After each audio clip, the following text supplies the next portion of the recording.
Hi, I'm Dr. Gemma, and welcome back to Cognitive, the Knitting Psychology podcast. Cheerfully and somewhat irregularly in business since 2008. Segments today may include what's on my hooks, needles, and spindles, a strategy, something I really like, put a lid on it, oh shoot, and blather. So sit back, put your feet up, pick up your knitting, crocheting, spinning, weaving, or dyeing, or any other yarny thing you're doing, and get ready to enjoy. Hi, it's Dr. Gemma. Welcome back to Cognitive. This is episode 27. It's been an exciting week here at Rancho Cognitive, so let's just get right into it. If you'd like to comment, I would love that. You can comment on our blog at cognitivepodcast.blogspot.com, or you can go to our Ravelry group if you're still comfy over there. Everybody raise your hand if you really hate the new color scheme. Me. You can also add yourself to our listeners map, and you can listen to my YouTube channel with handy hints on how to survive the pandemic, etc. Links to all these things are in the show notes, which are on both Ravelry and on cognitivepodcast.blogspot.com. Let's see what else is going on. Well, I will mention, I always say I won't add you to any of my social media follower groups because I'm getting harassed by people to the point where I actually changed my last name on Facebook, which has been rather entertaining to watch. Within hours of my doing that, somebody set up a pornography account in my exact name, which is a very unusual name and has never been duplicated, as far as I know, on Facebook by anybody. And then that was gone within 48 hours when basically nothing happened because I changed my last name on Instagram and Facebook to something more amusing and told everybody who knew me that I was doing it. So all the porn accounts, good luck with that. The phony account in my name seemed to last for about 48 hours, and so far as I know, is gone. I've been rather enjoying that. If you're going to change your last name on your social media, make sure that the last name you choose sounds last name-ish enough that the social media people don't start checking you out and saying that's not a real name. I used the Icelandic model to create my name, and that's all I'm going to say about that. Those of you who've been to Scandinavia will know what I'm talking about. In the meantime, in the warm thanks department, warm thanks to Turbo Gal for pointing out that the Rummertopf is not going to explode if I put wine in it. Yes, thank you. I needed someone to use good sense. Of course, even though the flash point of wine is fairly low compared to other substances, it's very watered down, as she points out. Also, it's not an airtight seal. It is a breathable ceramic, but thank you, Turbo Gal. Why did I think that? When I was a kid, my father taught me to cook chicken in a wine sauce, but the booze in the chicken would get explosive in the oven. And so sooner or later in the course of cooking the chicken, I hear boom, and the oven door would swing open and swing shut, and then just keep right on cooking. And I got sort of used to this, that I knew not to stand near the oven because periodically I'd get hit in the back as the door flung itself open, and then its springs pulled it back into place. So that's why I always will be a little nervous about that. But thank you, Turbo Gal. An injection of common sense is a beautiful thing. What's on my hooks and needles, you might ask? Well, I should be finished the Spectrum socks, and yet I'm not. I'm on sock number 2 on the toe decreases. After that, I will go in and install the heel as an afterthought heel, and I will be finished because I finished sock number 1, heel and all, before I started sock number 2. It's unusual for me to do that. I usually save the heels for last, but I was in that kind of a mood with sock number 1. So hopefully the sock number 2 is going to be finished soon. On the wild lettuce shawl, there is some good news. I did do a repeat of it, but I'm still not at the midpoint. I'm still just going really slow on it because I got caught up in something else, as you'll find out in a minute. Twin Faces vest. You know, here I sit between patients with 2 hours off. You'd think I would just throw it in an envelope and mail it, wouldn't you? But no, I'm not doing that. I'm talking to you. Because the first time I tried to record this episode, it was a total ranting mess. I do that sometimes. So anyway, Twin Faces vest sitting here right in front of me in its project bag. The temperature blanket, I'm a little bit behind. Let me see how many days behind I am. I am 4.5 days behind because I got caught up in something else, which I'm about to tell you about. I still have my eyes on the Owl Post sweater from Knitting Magic by Tennis Gray, and also on just throwing together another Agnes really, really quick because I got some very cheap, bulky yarn to do it in from Knit Picks when they had their red yarn sale at Valentine's Day. We shall see, because I'm also looking at other projects for the summer heat that would be a little easier on me, including I am toying with taking all my leftover worsted weight and just experimenting with steeking a V-neck vest and using all sorts of wonderful Fair Isle motifs to do it. I got the idea from Gigi. We were talking about using up old yarn that you don't love for one reason or another. In this case, it would be some of the political stances of the yarn manufacturers. Now, back in the day when I bought the yarn, they weren't having problems, but since then, they are. And so you look at it and you go, well, you know, it's good yarn. I'm not going to recommend it now. But all the same, it's good yarn and I'd like to use it and I don't feel bad about buying it at the time. Anyway, I was realizing it might be time for a scraptacular vest. There are a lot of ways to do it. You can just make a randomly striped vest, as I think there's a great pattern for that on Knitty. Seems to be in the old, very, very beginning of Knitty. Somebody posted a really good pattern for that. But then I thought, well, if I'm going to use scraps, why don't I use Fair Isle and really go to town? And then if I'm going to go to town on it, why don't I make it easy by making it steeked? Because if you steek a vest, it's really easy to do Fair Isle in the round. You don't want to do it back and forth. You get uneven tension in your color changes more often than not because you're going back and forth changing colors and also changing from knit to purl. So you want to do Fair Isle in the round if you can. And then doing that means you're going to steek. And I've never steeked and I'm not intimidated by it. I've just never had an interest in steeking something. But this seems like it might be a good chance to learn. So we'll see how that goes as the summer progresses. Meanwhile, you might be asking yourself, so Gemma, what knitwear are you wearing right now? And I'm going to answer you, are you nuts? It's 83 degrees outside. I'm planning knitwear, not wearing it. In the meantime, Dizzy Blondes, I am spinning like a madwoman on my new electric Eel 6. I was introduced this week to the Daedalus series of 3D printed plastic wheels. And all I can say is I looked them up and started reading up on them. They're a lot more expensive than the electric Eel series. And I think the person making them is going in a slightly different direction. I think Maurice with the electric eels is trying to keep them really inexpensive and see how low he can get the price on a quality spinning wheel.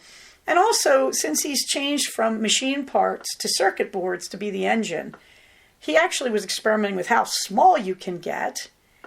And the Daedalus is much pricier. They're charging, several $100s more than Maurice. But the maker of the Daedalus, I think, is going for a slightly different product. He's going for, I would say, a more solidly built plastic wheel. And it's just interesting to watch. I'll let you know. But a friend of mine, Black Moon Dog, this is you, is using a Daedalus. And I hadn't encountered one in the wild yet. So I'm very intrigued that she's doing this. And I should go research it because I still consider myself a bit of a spinning Jenny.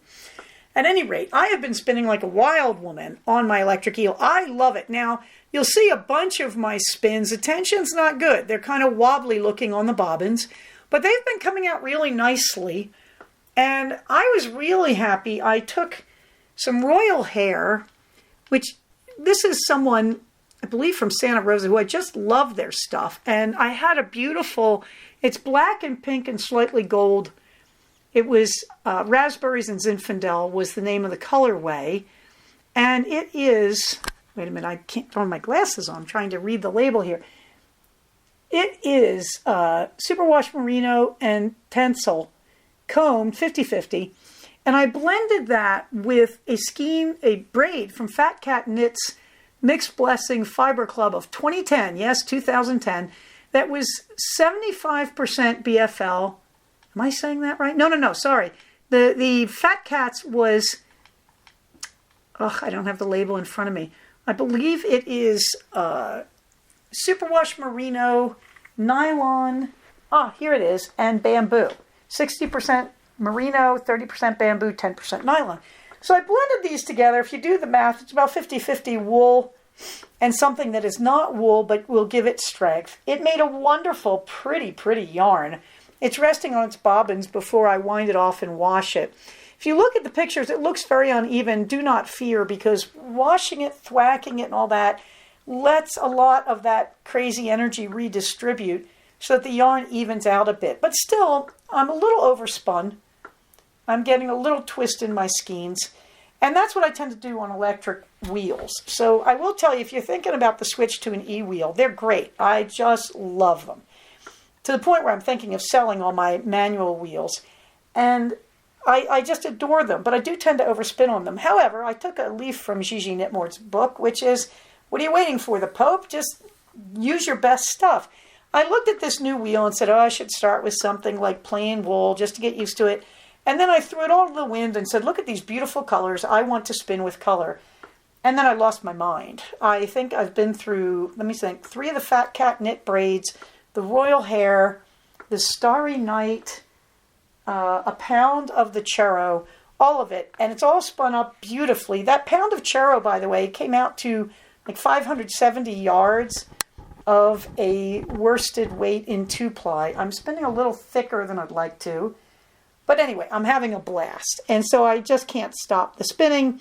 I have had to start wearing a mask and glasses because the wool fibers are floating up and getting in my nose and eyes, giving me wild sinus headaches. So be careful about that.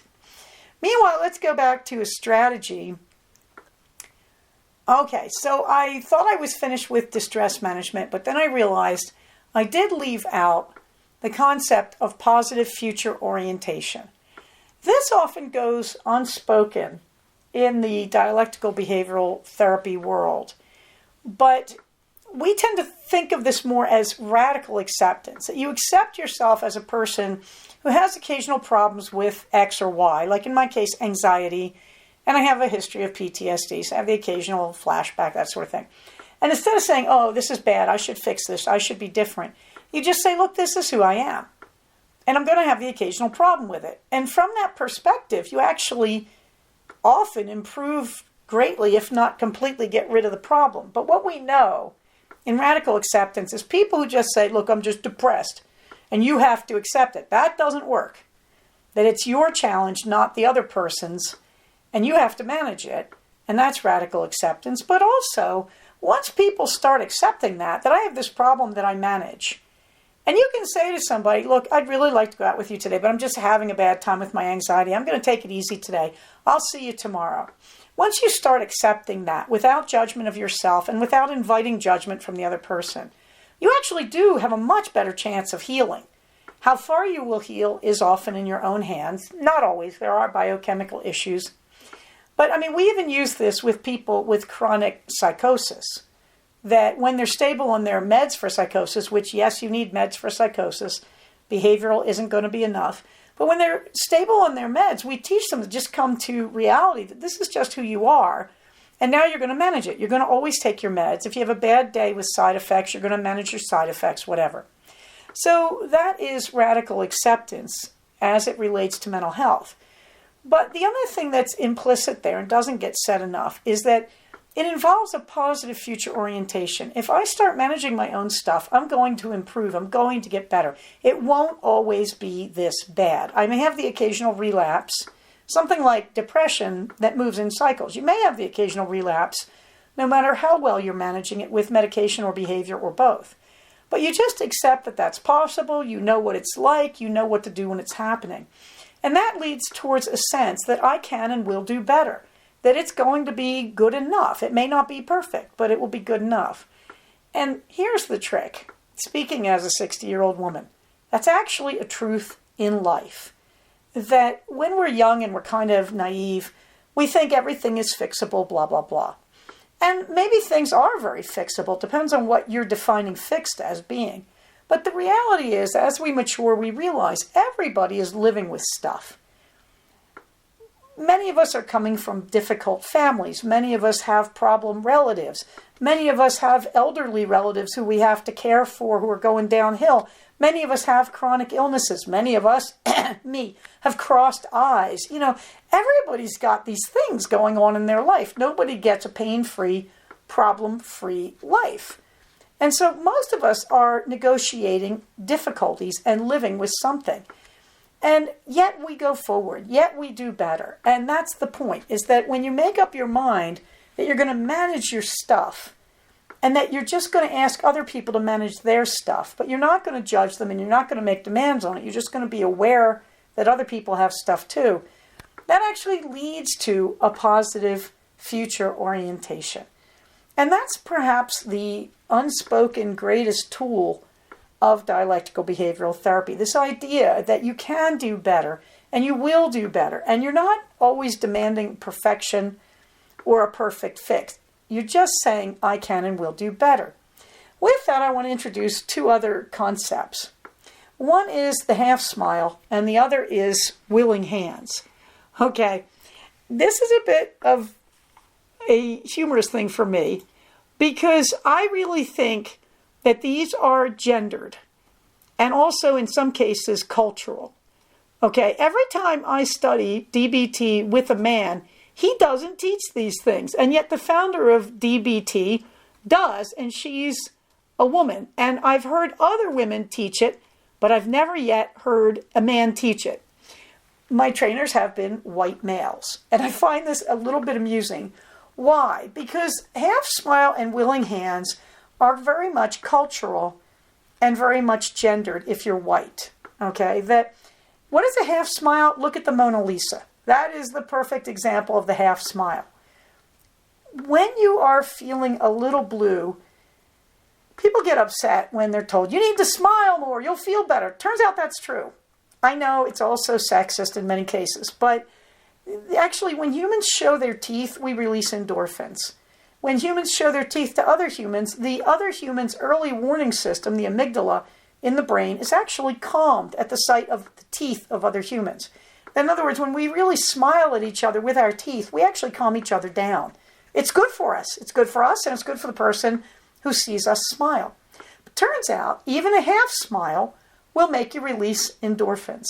So sometimes when you're in a bad situation, and you're trying to see the absurdity or the humor in it, what you're doing is invoking the half smile. You find yourself giving a little wry smile, a little twisted smile. Maybe you're not showing teeth, but that actually will make you feel better. And so we encourage, at least we females who practice DBT, encourage our patients to do the half smile. Yes, Christine Podesky out of the University of Connecticut, this is her work. Beautiful stuff. And Marsha Linehan out of the University of Washington formulated this first. Curiously enough, two women noticing the half smile. But it's interesting to me too, as someone who is half Italian in my extraction, that you see it all over Italian Renaissance art, these women with alluring half smiles. Okay, so my people know about this. Now you say, what is willing hands? Willing hands, you basically hold your hands together edge to edge and cup them a little bit. That's willing hands. Now, again, I'm half Italian. My people do this simply every time we talk. We gesture with our hands, and we're usually cupping a hand and swinging it around in your face. And when I became a therapist, I had to learn to control my Italian hand habits because when you swing your hands around in front of your patients, they get a little weirded out. They're not used to East Coast Italians, is what I'm saying, out here in California. Turns out women do this a lot more than men. But also certain ethnic groups talk with their hands, and often talking with your hands involves invoking willing hands, the slightly cupped hands. So, when you're feeling down, half smile and cupped hands, willing hands. When we talk about dialectical behavioral therapy with patients, we use the willing hands as an example.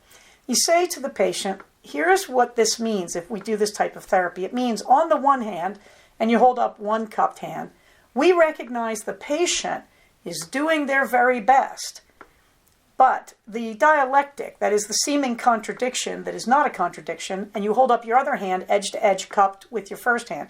So now your hands are together in willing hands, slightly cupped. You hold up your other hand, you say, but on the other hand, the patient recognizes they still have to change, even though they're doing their best. The important thing is you're showing the patient cupped hands. And you want them to see that. You'll feel better. They'll feel better. And you want them to associate that with their therapy. You want them to think of it every now and then and do it themselves. And you do teach patients cupped hands. Yes, I do. Willing hands. But the important thing is the first hand, where you show the patient is doing their best. On the one hand, the patient is doing their best, and you use your hand to gesture. That's where the therapist gets their respect for the patient. Many forms of therapy do have room for somewhat disrespecting the patient, and you see that as a clinician.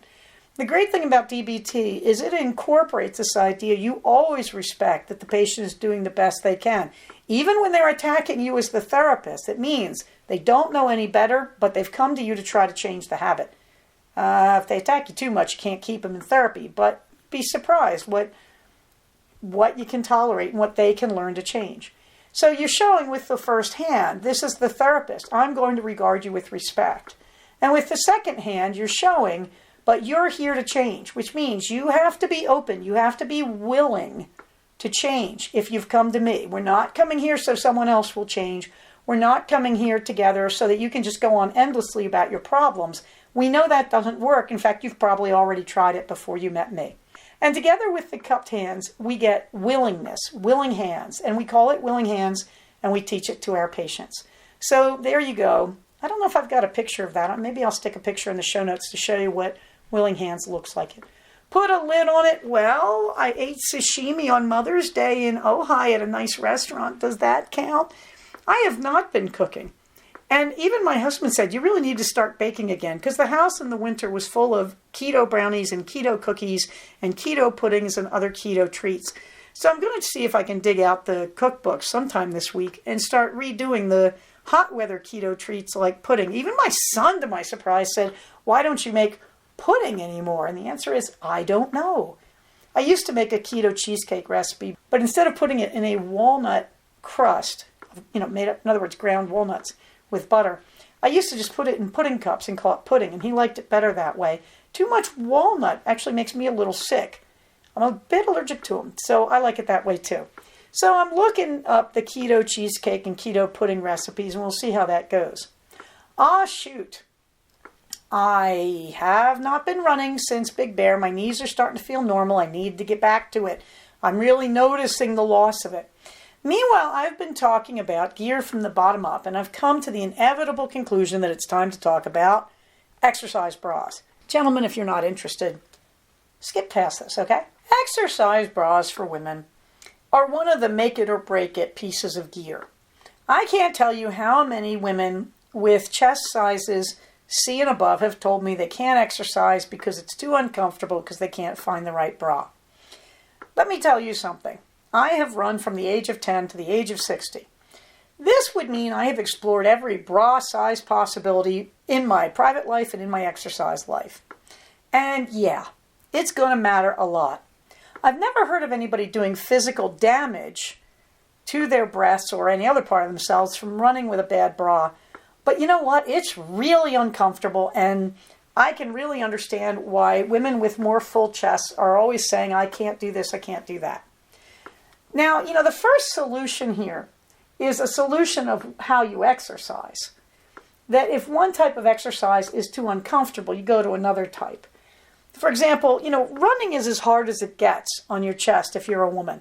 It's not actually that easy for several men I know, to be honest. Yes, chafed nipples are a real problem for a lot of guys in marathons, let me tell you. And they do hand you popsicle sticks with Vaseline on it partway through the race in recognition of that in most good marathons. Or they used to before the pandemic changed everything. Okay, so, this is a problem. Running is the hardest sport on your chest. So, you can just take to biking. You can take to elliptical, slightly less hard. Stair climbing, much less hard. Walking. Swimming, whole different ball game. Swimming's about just basically a good support bathing suit. But yeah, the bra is going to sometimes dictate your choice of exercise because you have no other choice if you can't solve the problem any other way. Let me tell you from real experience, having gone from dead flat to a D cup, D as in dog. I should have a funnier thing than D as in dog, but D as in damageable? I don't know. Anyway, I will tell you the reality. You're going to try on a lot of bras if you want to exercise, no matter what you're doing, except possibly walking. You just have to grit your teeth, go to a good exercise-based store, preferably a running store, because they usually have the best selection for more support. And you're going to try on a lot of bras. This is no longer easy since right now, in most stores, you can't try on clothes. So yeah, kids, you're going to go to somebody who you know has a good return policy, and you're going to order every type of bra they have, put them on your credit card, and then return them for credit. You really have to try on a lot. Having said that, for a long time, I ran with compression bras. I've tried zip front bras. I've tried the kinds that hook in the back. I really prefer compression bras. And up here at a larger bra size, I still do. However, once you get past a D cup, it is harder and harder to find compression bras. That most of the bras and the bra makers kind of assume you'd rather have a bra that opens and closes. I don't know. What am I using now, you ask? Yeah, that's the problem. Years ago, I bought every kind of bra, and believe it or not, I kept them. I don't know why. A lot of them didn't fit me. That was a really good solution. Compression bras in general have been failing me. Some of them are just light shelf bras. Some of them really are strong compression, but it's so hard to get in and out of them. I gave up. But once upon a time, Roadrunner Sports, my favorite, made this bra. Now, many people have made long runner bras. And what it is inside a shelf bra or a mild compression bra, outside a shell that goes all the way down to your waistline. And generally the shells were somewhat loose, but they were connected to the bra. So it was a little tighter than just wearing a singlet over your bra.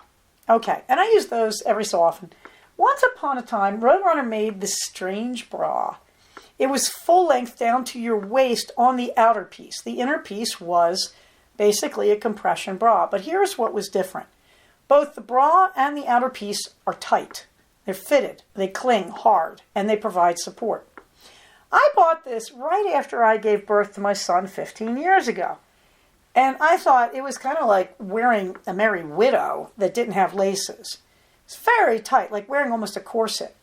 And I didn't like it, and I couldn't figure out what I was going to do with it. And fortunately, I kept it. In fact, I bought two of them.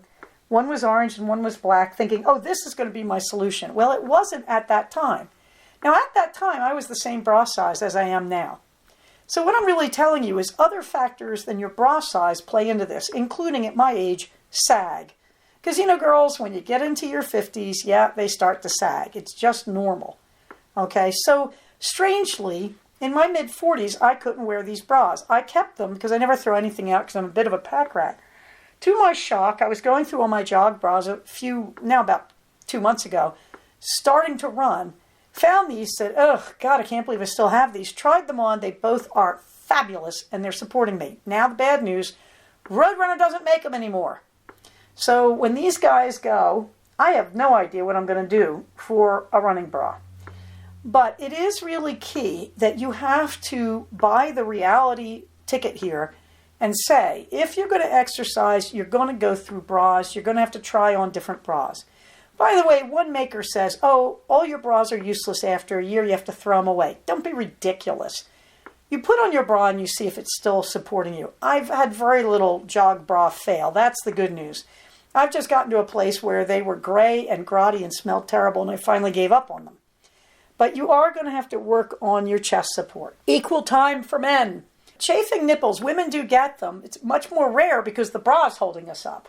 So women don't tend to have that problem. Women tend to get chafing from their bras. I used to get it at the edge of my armpits, from the edge of the bra. I don't get it from these two Roadrunner bras that I'm wearing that are no longer made. Hooray! But you do get chafing in some odd spots. Guys tend to get it around their nipples, and most marathon runners solve it in one of two ways and a blend of the two ways. One is just Vaseline around your nipples under your singlet. The other is tape, like a kinesthesiology tape that you use to wrap your feet. A little bit of that with Vaseline over the nipples. I've known some guys just to use the tape plain. But that's kind of how you cover it. And now the question you're all asking, no, it doesn't show. You still look like a god of running. Get out there, Mercury, and show your speed. Nobody's going to notice. Okay, on to the fluffy books. Well, I'm still enjoying the jewel that is Zen in the Art of Writing by Ray Bradbury. And before I go on, let me tell you the links for all these books are in the show notes. And Zen in the Art of Writing, I'm just savoring the occasional essay. The title essay, Zen in the Art of Writing, is very important, and you should read it if you get the chance, if you can find it anywhere, if you don't want to buy the book, because it's really about how you bring radical acceptance to the workplace, how you learn to love your job by doing your job. And Bradbury points out, ahead of the research that would confirm his point of view, well ahead of it by about 10 years, Bradbury points out, most people don't actually like their jobs, but you keep doing your job, and you do your job as a routine, and you do it faithfully, sticking to a set schedule. And strangely, your job will become relaxing, and then it will become enjoyable. Turns out the research backs him on this. Most people who love their jobs don't have what they thought would be a dream job. What they have is a job that they've just learned to live with, and then made their peace with, and then became proficient at, and really learned to enjoy it. I think it's Malcolm Gladwell. No, I can't think. No, Gladwell wrote Flow. I guess it was him. Figured out that it takes, I think, about 1,000 hours of any job to gain proficiency. And that's very interesting, because all I can tell you is my job apparently took a lot longer than that, because I was doing it for about 15 years before I began to feel competent. But most people don't even survive as a psychotherapist. Most people quit 5 years from the time they see their first patient, which means if you're at the master's level as social worker or a licensed marriage and family therapist, you'll get your license and then quit a year later. If you're a psychologist, you probably won't even get your license. So it's very discouraging, but still, we do eventually develop proficiency. At any rate, most people seem to develop it at around 1,000 hours. And proficiency makes a big difference, and most people give up their jobs before they achieve it. So if you want to know how you survive in a job, you probably want to look at Zen in the Art of Writing. And if you're young, you're going to look at it and go, he can't possibly be right. Working leads to relaxation. If you're my age, you're going to look at it and go, right on, Ray. Meanwhile, I'm listening to The Well of Lost Plots by Jasper Fforde. And again, this is in the Thursday Next novels series. Please don't listen to them first. Please read them. Well of Lost Plots, especially when they get down to the whole misspelling thing. If you don't know the joke from reading the text, because it's a visual joke in the text, you're not going to get it when it's read to you. I still find it laugh out loud funny, but it's been a real reminder how wonderful the Thursday Next stories are. I found a little treat this week called Unequal Affections by Laura Ormiston. And it's not a particularly good book, but it's an interesting book. What is it? It's in that terrific genre of I'm going to rewrite Jane Austen. Now, anybody with any sense just said, why would you rewrite Jane Austen? And yet people do it all the time. People write Regency romances because they think Jane Austen's a little dry. People write sequels to Pride and Prejudice or the other novels because they want to answer certain questions for themselves that the novel probably answers if they were a more sensitive reader. This person took on what would have happened if Lizzie Bennet accepted Mr. Darcy at his first proposal. Now, those of you who know Pride and Prejudice just slapped your foreheads and said, well, for one thing, if she accepted his first proposal, she wouldn't be Lizzie Bennet. That's right. To understand who Lizzie Bennet is, you understand why she doesn't accept Darcy's first proposal. However, Laura Ormiston decided that it would be interesting to see how it would play out if Lizzie had accepted it. Okay, so I can't buy that. There's no way Lizzie...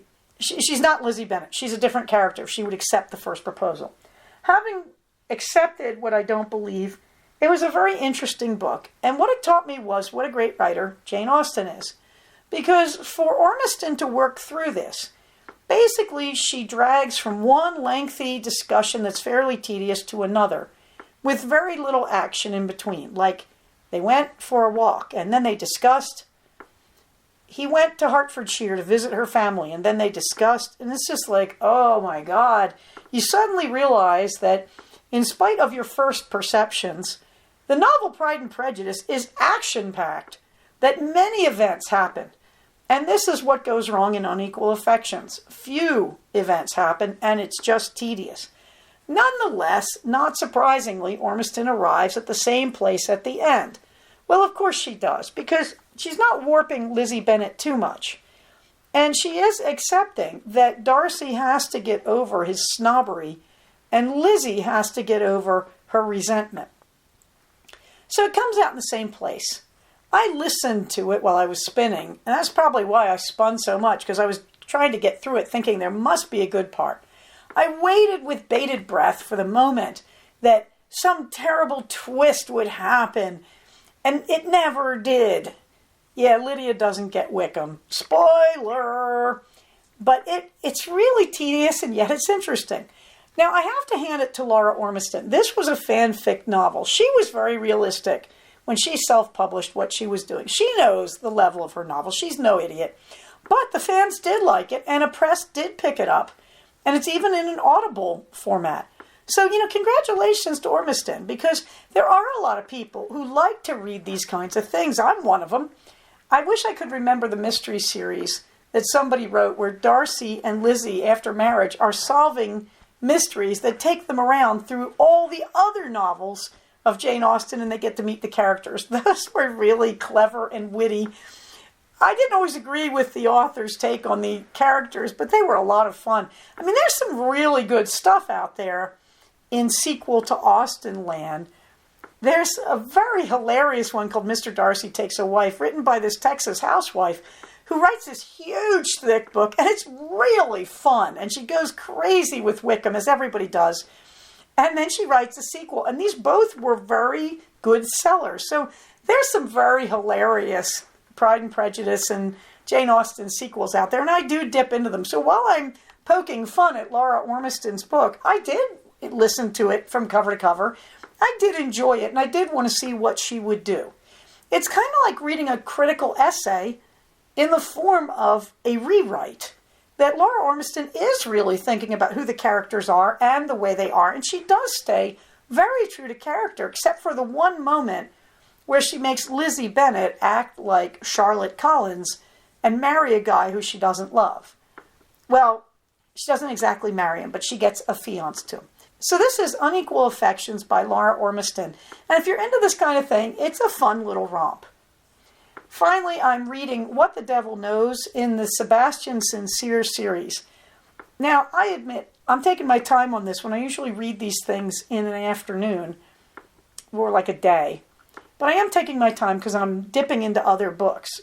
And usually I will read and listen to the Sincere series because I like to use my Kindle and then make it change off with Audible.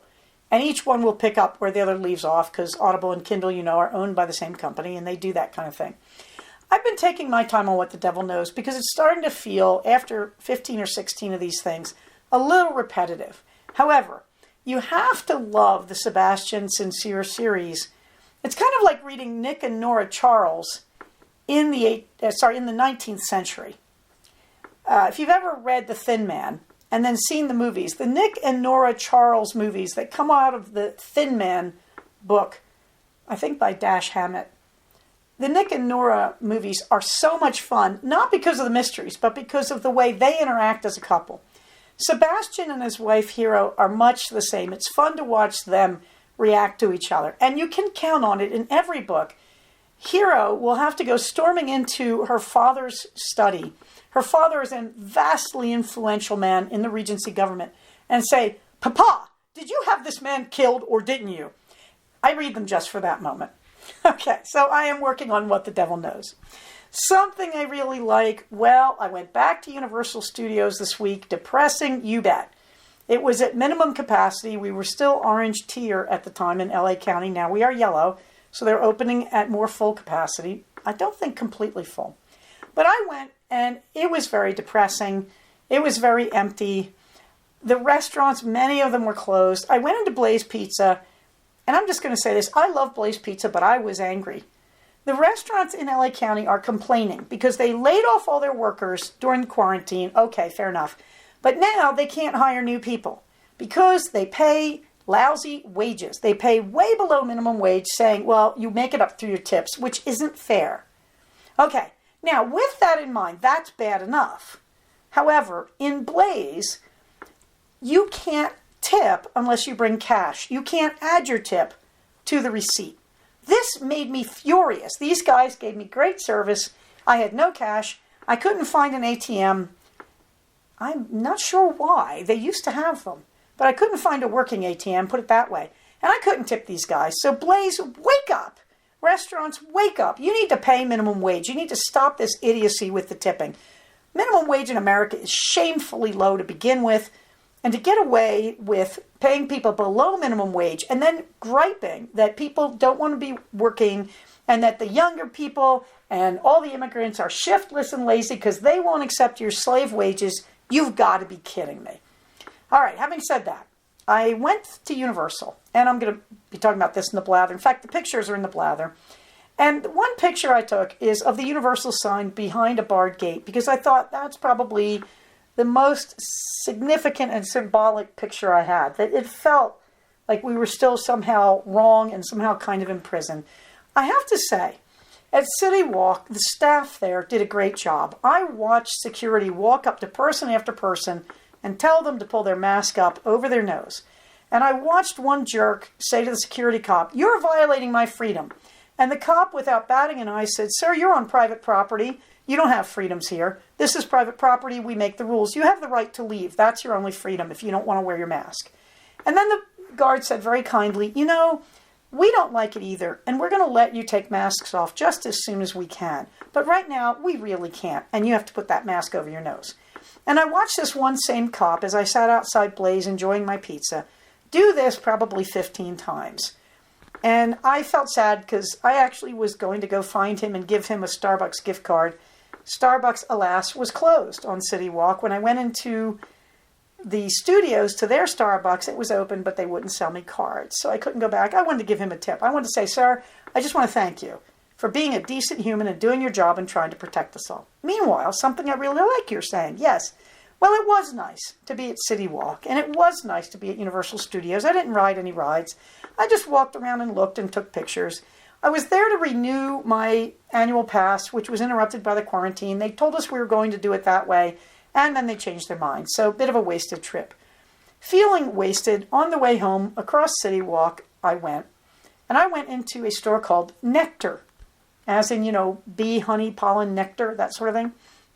And Nectar is a chain, and this is the only one I know of in this area. There may be others. Nectar has bath goodies. My husband said to me, if you're going down to City Walk, you should just go shopping and buy some nice stuff. Yeah, Nectar and the sock store on City Walk are my two favorite places to buy stuff.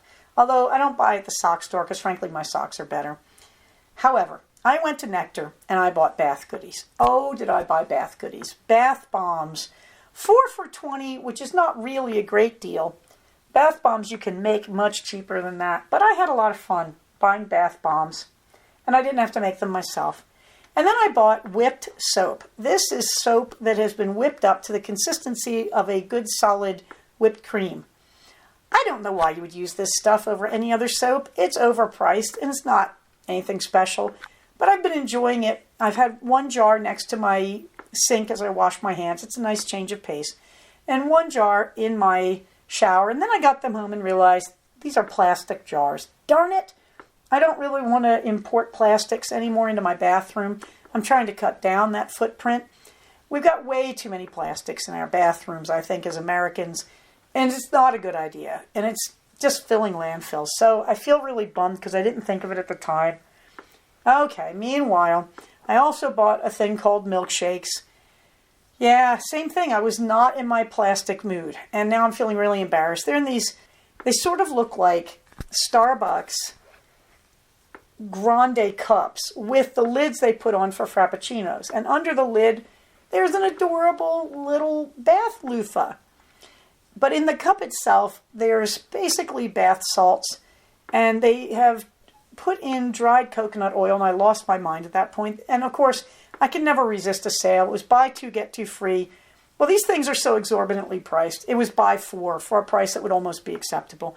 But it's Nectar. Every so often I go there and I buy goodies. I haven't bought from Nectar since I started thinking about my bathroom plastic, since I started trying to reduce that footprint, on the environment. And so I feel a little bad, but as it is, I plan to enjoy them. And, aloha to things that are in plastic cups and such. I really don't want to do that as a part of my consumerism. So, there's my shame, but right now I'm enjoying the stuff. What can I tell you? If you want to see the pictures of Gemma on City Walk, go ahead. Meanwhile, there was Mother's Day this weekend, and the boys took me to Ojai, and it was charming. It was everything that was wonderful. And because I'm keto and I can't eat carbs, we had kind of a progressive meal. My husband was very wise about this. To get to Ojai, we have to go from our home base in Acton.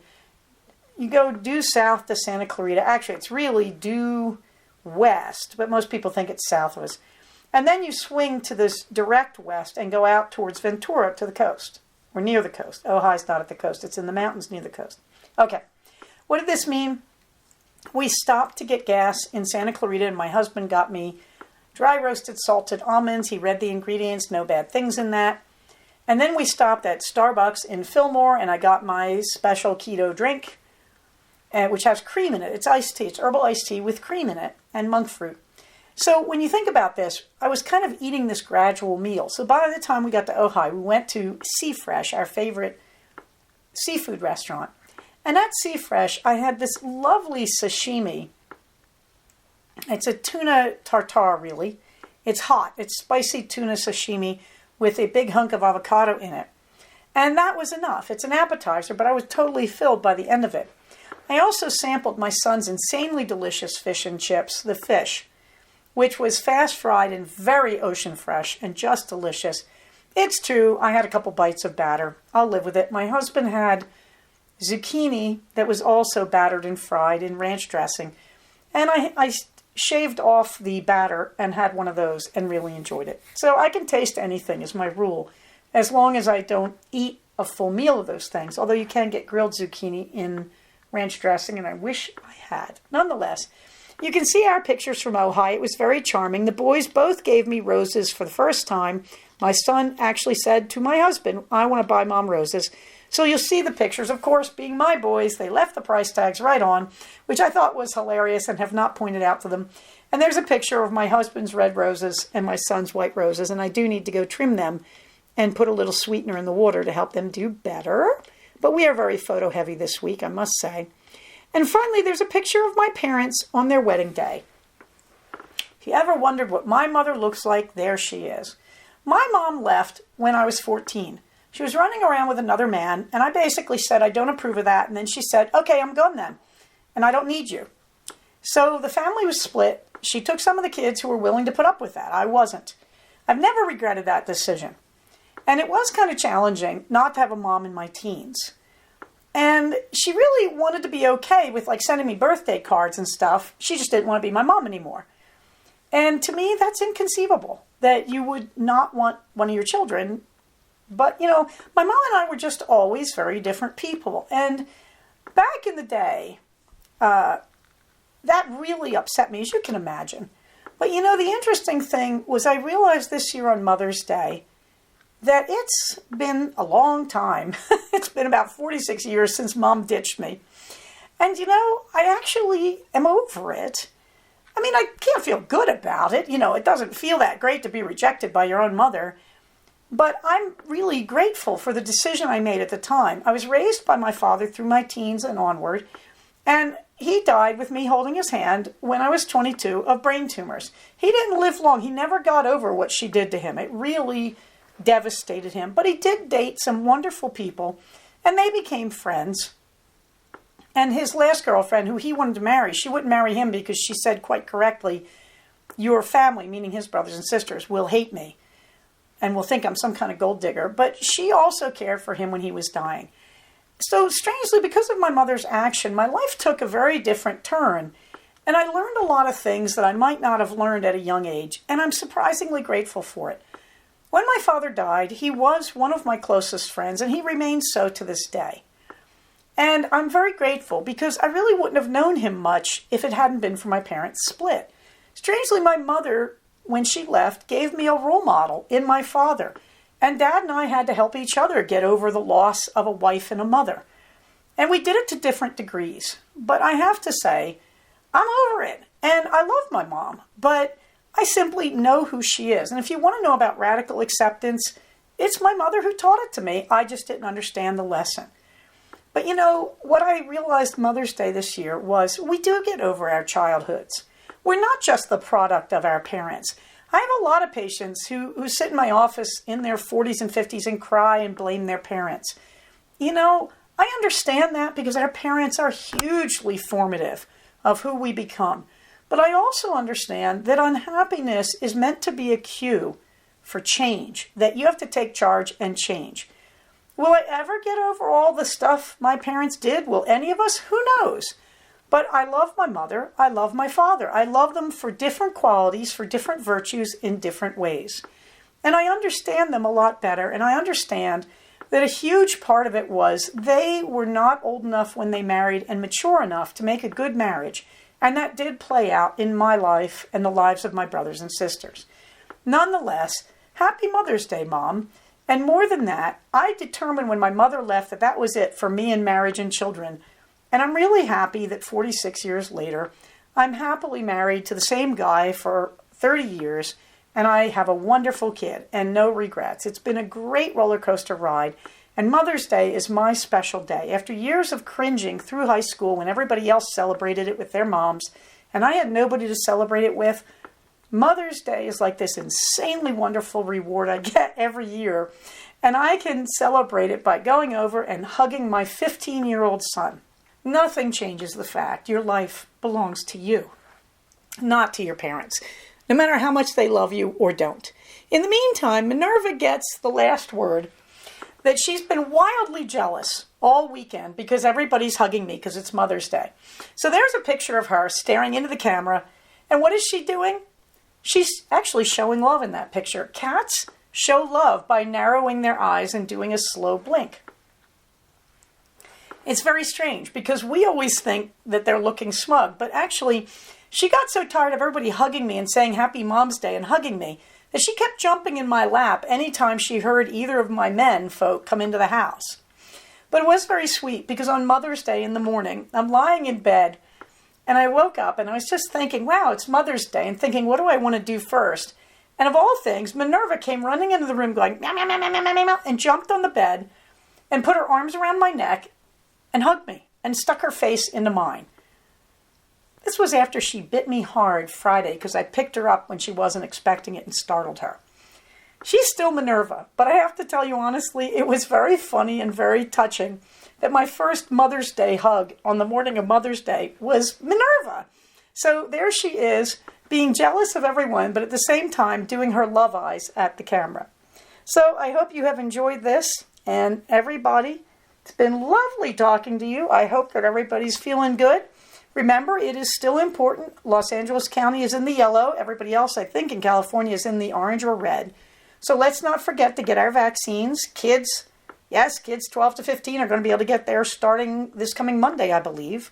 By the way, as I record this, it is Tuesday, May 11th, 2021 at 12:13 p.m. And so get your kids vaccinated when you can. Get yourself vaccinated. Remember, you still got to wear your mask. You still got to wash your hands. We're still social distancing because after all, the most important thing is to stay safe, take care of each other, and I'll talk to you soon. Bye-bye. So we have come to the end of another episode of Cognitive. Please do not use this podcast to diagnose yourself. If you think you are having a mental health problem, please contact a licensed mental health professional. Show notes for these episodes can be found at cognitivepodcast, all one word, .blogspot.com. Episodes can be found at iTunes under the name Cognitive Podcast, but also can be found posted next to the show notes on the Blogspot page. Thank you so much for listening. Everybody, stay safe, take care of each other, and I'll talk to you soon. Bye-bye.